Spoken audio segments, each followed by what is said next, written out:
Halo semuanya, selamat datang kembali di channel ini. Jumpa lagi dengan saya Vicky Impong. Semoga kalian semua selalu dalam keadaan yang sehat. Kembali lagi kita akan membahas tentang dinamika politik yang terjadi dan sama-sama kita akan mendengarkan sebuah opini yang akan disampaikan oleh pegiat media sosial Pak Denny Sregar yang akan menyampaikan opini dan pengamatannya tentang dinamika politik di tahun ini yang katanya ini lebih rumit dari tahun-tahun sebelumnya. Kita akan sama-sama menyaksikan link original video sertakan di deskripsi dan kita akan memberikan tanggapan usai kita mendengarkan opini apa yang disampaikan oleh Pak Denny Siregar agar supaya kita semakin hari semakin banyak menampung informasi tentang jalannya perpolitikan dari orang-orang yang sudah memang pakarnya ya. Kita akan langsung saja bahas. Let's do this. Let's go. Sudah pernah saya bilang, inilah pilpres terumit yang pernah Pilpres saya terumit. alami. Kalau pilpres 2014 dan 2019 itu, kita mudah mengidentifikasi lawan politik, yaitu kelompok yang memainkan agama sebagai kendaraan politik. Untuk 2024 ini, strategi lawan politik betul-betul diubah oleh mereka. Mereka memainkan strategi yaitu memasukkan virus ke dalam sarang pertahanan, kemudian membuat barisan pertahanan jadi kocar-kacir. Beberapa bulan lalu, bahkan selisih antara Prabowo dan Ganjar ketika head to head berkisar sekitar 11%. Hampir semua orang sudah meramalkan kalau Prabowo sudah pasti menang. Karena nggak mungkin selisih 11% itu akan terkejar. Bahkan hasil survei juga menggambarkan generasi Z dan milenial itu mendukung Prabowo. Padahal secara logika, nggak mungkin generasi Z dan milenial itu mendukung Prabowo. Selain Prabowo itu adalah generasi bapak gue, bahkan bisa dibilang generasi kakek gue, pemikiran Prabowo itu masih old school sekali. Dia masih berbicara alat pertahanan seperti tank, pesawat tempur, tapi sama sekali tidak menyentuh pertahanan yang sesuai dengan anak muda seperti cyber security. Yes. Tapi menarik melihat pada waktu itu generasi Z dan milenial itu kok malah mendukung Prabowo. Ini yang sempat mengherankan saya. Nah, karena hasil selisih 11% itu, 11% ya? beberapa partai yang awalnya mendukung Ganjar mendadak berbelok dan mendukung Prabowo. Awas kalian pindah Bahkan saya lagi ya. mendengar salah satu ketua partai bilang, hanya mukjizat yang bikin Ganjar bisa kalahkan Prabowo. Oke. Malah yang tambah Udah menarik, sombong duluan saya ya. juga mendengar kalau Pak Jokowi saja sempat tidak percaya kalau Ganjar bisa menang jika melihat hasil survei selisih antara Ganjar dan Prabowo yang begitu besar.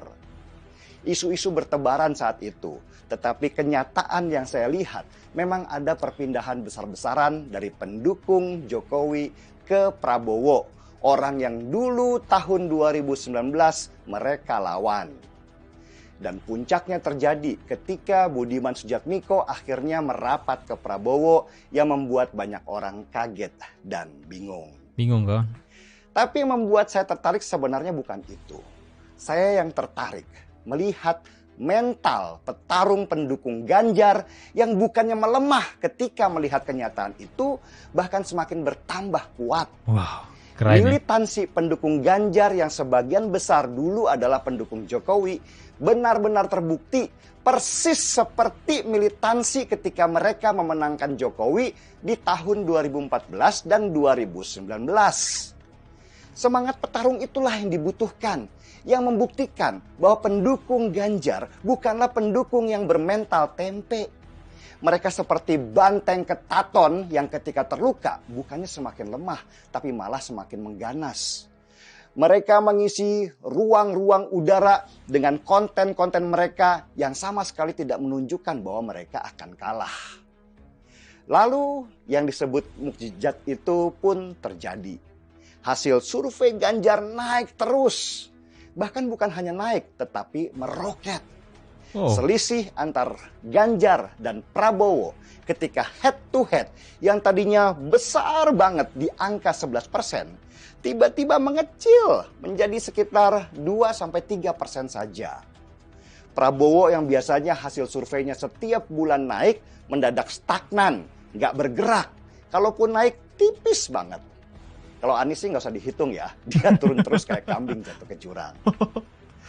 Tetapi Ganjar dengan semangat pendukungnya yang militan malah terus menanjak seperti seorang pembalap dengan gas mentok dan gak berpikir apapun kecuali menang. Bahkan kalau disurvei dengan 3 paslon antara Ganjar, Prabowo, dan Anies, survei Ganjar itu sudah paling tinggi. Hebat banget. Banyak orang yang tadinya meremehkan mendadak sekarang menjadi kagum luar biasa. Nggak mudah rebound seperti itu. Apalagi dalam posisi seolah Pak Jokowi yang tingkat kepuasannya di atas 80% itu seperti mendukung Prabowo. Dan Ganjar membuktikan teori itu salah dan membalikannya semudah kedipan mata. Apalagi tingkat dikenalnya Ganjar di publik itu masih di angka 80%-an saja. Yang berarti masih banyak masyarakat yang belum mengenal siapa Ganjar. Para pengamat mengatakan kalau tingkat dikenalnya Ganjar di publik sama dengan Prabowo dan Anies yang sudah mentok di angka 95%, secara hitung-hitungan Ganjar akan menang. Jadi saya harus angkat secangkir kopi buat militansi para relawan Ganjar. Kalian luar biasa. Salut. Tapi yang harus kita ingat, jangan berpuas diri sampai nanti garis finish kita lewati. Terus gerak, kenalkan Ganjar ke masyarakat bahwa kita punya pemimpin yang akan meneruskan tongkat estafet Jokowi, yang punya visi dan misi besar seperti Jokowi, yang mengerti kebutuhan anak-anak kita nanti, yang akan membuka lapangan pekerjaan baru di era ekonomi baru yang berbasis teknologi. Kita nggak butuh pemimpin halu yang hanya sibuk merayu masyarakat dengan makan gratis dan BBM gratis. Itu bohong semua. Kita ini bangsa petarung, bukan bangsa gratisan. Kita ini bangsa pemenang, bukan bangsa pecundang. Dan itu bisa kita dapatkan kalau kita punya pemimpin yang tahu bagaimana peta masa depan. Angkat dulu cangkir kopinya kawan, dan selamat berjuang. Oke guys ya, jadi saya mungkin harus mencari informasi lebih lanjut. Ini yang disampaikan oleh Pak Denny Siregar ini survei kapan ya? Dan tentunya perbedaan dari 11% mungkin yang terbaru lebih mengecil ya perbedaannya. Ya jika ini survei terbaru, ini adalah suatu hal yang luar biasa yang dilakukan oleh para relawan Pak Ganjar dengan semangat pantang menyerah dan terus berjuang sekalipun ada yang menganggap hal itu adalah hal yang mustahil untuk Ganjar bisa mengejar ketertinggalan dari Pak Prabowo. Ya dan mereka mengatakan mujizat jika pun terkejar. Nah, saya percaya bahwa mujizat mesti terjadi hari ini kepada orang yang benar-benar tulus dalam pandangan Tuhan. Tuhan yang menelisik hati setiap manusia masing-masing. Dan jika Tuhan mendapati ada ketulisan, maka mujizat bisa saja terjadi. Tidak ada yang mustahil. Makanya ini benar-benar sangat rumit seperti yang Pak Denny Siregar katakan. Kita benar-benar sudah tidak melihat mereka bermain dengan politik identitas secara terang-terangan karena masyarakat Indonesia sudah terlalu pintar dan sudah terlalu muak dengan mereka yang menggunakan agama dalam berpolitik. Makanya mereka memakai cara yang benar-benar halus tapi menusuk ya. Buktinya banyak sekali relawan Pak Jokowi, para pendukung Pak Jokowi yang justru malah beralih ke Pak Prabowo. Tapi itu tidak menyurutkan setiap semangat juang dari para pendukung Pak Ganjar untuk terus melakukan setiap perjuangan mereka agar supaya elektabilitas Pak Ganjar semakin hari semakin naik juga. Ya, saya percaya sekarang ini kita melihat bahwa Pak Ganjar terlihat santai-santai saja. Bahkan melihat saya banyak melihat iklan-iklan ya. Mereka iklankan atau seperti kampanye dalam sebuah sosial media. Itu paling banyak aku lihat Pak Prabowo. Jarang sekali saya melihat Pak Ganjar. Pak Ganjar seperti tidak melakukan banyak gerakan ya. Dan tapi saya percaya mereka menyimpan seperti sebuah senjata pemungkas yang mungkin itu akan